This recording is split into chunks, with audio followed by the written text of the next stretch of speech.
고명하신 신사숙녀 여러분, 오늘 인간이 가야 할 생애노정이라는 주제로 진행될 이 대회에 한겨울의 추위와 온갖 현실의 어려움을 무릅쓰시고 만장의 성황을 이루어 주심을 진심으로 감사를 드립니다. 인간은 왜 태어났는가 하는 문제는 인류가 역사적으로 추구해온 근본 문제입니다. 어떤 사람들은 자기 나라를 위해 혹은 자기 부모를 위해 또는 자기 자신을 위해 태어났다고 생각하기도 하고, 신앙인들은 하나님을 위해 태어났다고도 생각하는 것입니다. 그러나 하나님이 우주를 창조하신 목적이 사람들만을 위해서로거나 하나님 자신만을 위한 것이라는 논리는 성립되기 어렵습니다. 인간이 만들어진 과정에 연결된 여러 목적들, 즉 하나님이 인간을 창조하신 목적이냐, 천사가 인간 창조에 협조한 목적, 만물이 인간에 투입된 목적, 그리고 인간이 생겨난 자체의 목적 등이 서로 달라서는 안 된다는 것입니다. 인간은 사랑에서 태어났고 사랑의 길을 가야 됩니다. 그리고 죽을 때에도 사랑을 위해서 죽어야 된다는 것입니다. 그러므로 우리 인생을 볼 때 생명보다 사랑이 더 귀한 것일 뿐 아니라 사랑이 생명보다 먼저입니다. 그러므로 사랑을 위해서는 생명까지 기꺼이 바치는 것입니다. 사랑은 영원한 것입니다. 인간이 우주를 사랑하는 경지에 들어가면 우주의 모든 문이 열리는 것을 경험할 수 있습니다. 또 내가 지금 여기 공간에 그냥 지극히 작은 존재로 있지만 사랑을 중심하고서는 지극히 큰 것과 공통적인 그리고 동등하고도 대등한 상대적 권한을 갖게 됩니다. 그 지극히 작은 존재가 절대적인 하나님이라면 나는 사랑의 권위에 의하여 그 절대적인 하나님의 상대적인 자리에 올라갈 수 있는 것입니다. 하나님의 속성이 사랑이기 때문에 어디든지 있기 때문에 그런 거예요. 그러므로 하나님이 사랑의 공약을 세워놓고 그 공약 가운데 있게 되면 우주 어디에 가든가 자유입니다. 그러므로 우주회를 중심 삼고 하나님의 인간을 대표해서 부른다면 그분이 바로 메시아입니다. 메시아는 누구나 하면 참부모를 말해요. 메시아입니다. 예수님이 그 대표자라는 것입니다. 메시아를 통하지 않은 그런 우주회로를 찾을 수 없습니다. 그러니 만물은 그 뒤를 따라가야 된다는 논리가 성립되는 것입니다. 예수님이 나는 길이요 진리요 생명이니 나로 말미암지 않고는 아버지 앞에 갈 자가 없나니라고 하셨는데, 여기에 사랑이라는 말씀 하나를 더 첨가해야 됩니다. 나는 길이요 진리요 생명이니 생명이요 사랑이니 나로 말미암지 않고는 아버지 앞에 갈 자가 없느냐라고 해야 논리가 확실해진다는 것입니다. 그 사랑이 이돼야 되는 거예요. 우리 인간은 부모의 사랑 가운데서 태어났습니다. 그 부모의 사랑의 제일 중심주의로 태어난 것입니다. 그러므로 어머니 아버지는 나 하나 만들어내기 위해서 사랑했다는 결론이 나옵니다. 그렇기 때문에 아버지 어머니에 대해서 동등한 자리에 권리를 주장할 수 있습니다. 아버지 어머니는 나 없으면 불행해요, 내가 있어야 행복하지요라고 할 때 아버지 어머니는 맞다고 하는 것입니다. 그리고 나도 어머니 아버지가 없으면 불행하다는 것입니다. 왜냐하면 부모는 원인이고 난 결과이기 때문입니다. 부모와 나는 사랑을 중심 삼고 하나입니다. 원인과 결과가 하나 되어 하나의 사랑의 실체권을 이룬다는 것입니다. 이게 우주의 이치입니다. 나는 3대 부모를 통하여 태어났습니다. 첫째 부모는 물질 세계입니다. 물질의 세계에서 모든 요소를 빼가지고 물질의 중심으로서 물질의 포괄체인 존재로서 나를 만들었습니다. 이런 관점에서 그 물질 원소 자체가 나를 낳아준 조상이기도 하고 또 나의 연장이 물질 세계이기도 합니다. 이 물질은 사랑 이상의 자리에서만 안착하게끔 우주가 되어 있습니다.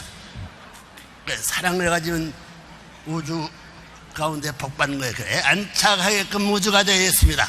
사랑 이상의 자리에서 모든 세포들이 편안하게 살 수 있게 되어 있습니다.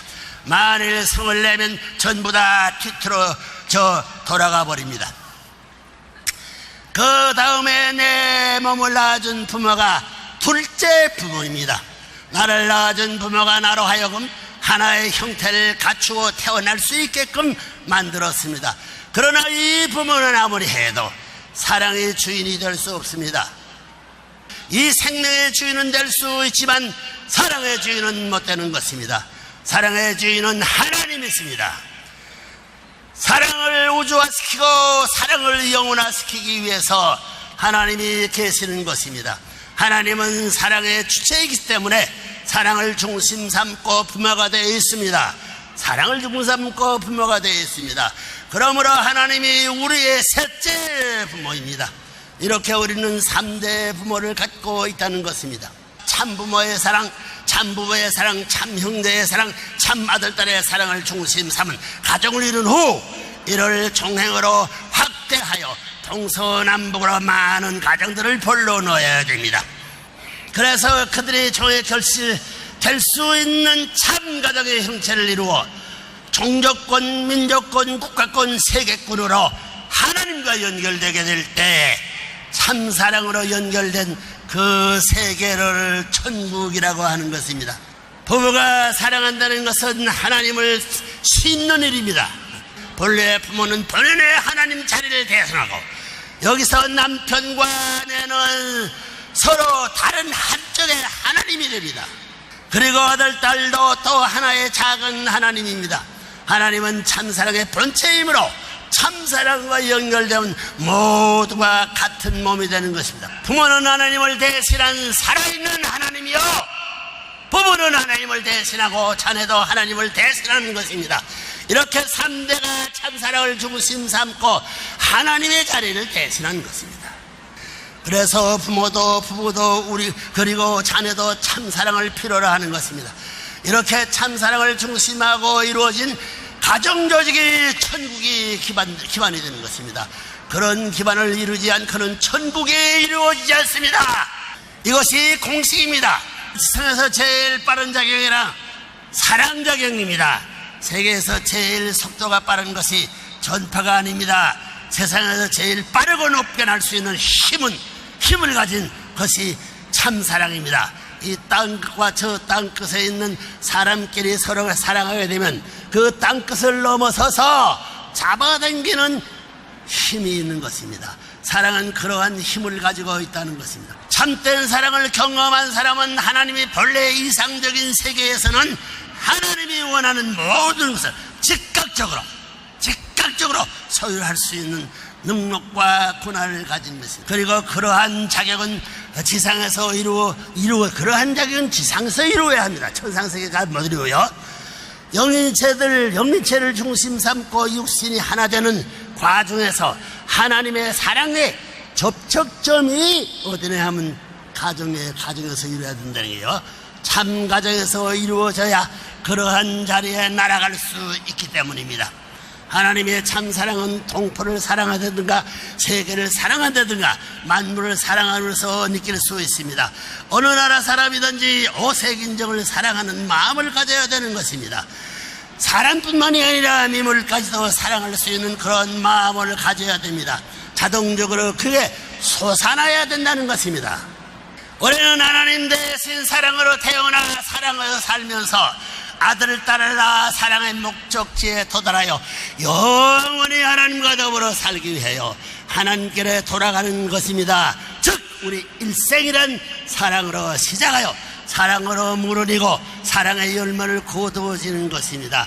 사람이 죽는다는 것은 사랑의 열매를 거두는 것입니다. 우리가 부모의 사랑을 받고 부모의 사랑을 나누며 자녀를 사랑했기 때문에 하나님의 사랑의 내적인 사랑의 세계에 뿌려진 모든 것을 내가 일생을 거쳐 열매 맺어 거두어서 저 나라에 가는 것입니다. 그러므로 우리가 완전히 사랑으로 하나 되면 하나님을 닮게 됩니다. 부부가 합해서 이런 3단계의 사랑을 완전히 이루고 영계에 가게 되면 영원한 주체인 하나님 앞에 영원히 상대적인 하나님이 되는 것입니다. 참사랑을 중심 삼고 부부가 죽으면 그렇게 되는 것입니다. 그래서 하나님으로부터 시작하여 하나님으로 끝을 맺는 것입니다. 인간이 죽어야 되는 영혼 육신으로는 제한된 사랑만 할 수 있기 때문입니다. 무한대의 하나님의 참사랑의 대상적인 실권을 가지고 나타나려면 제한된 육신만 가지고는 안 됩니다. 그렇기 때문에 무형의 영으로 화하지 않을 수 없는 것입니다. 나아가 참사랑의 일상을 온 천지와 더불어 같이 동일화하기 위해서입니다. 그렇기 때문에 죽음은 고통길이 아니라 우주적 참사랑을 소유할 수 있는 행복의 문을 개문하는 시간이라는 것입니다.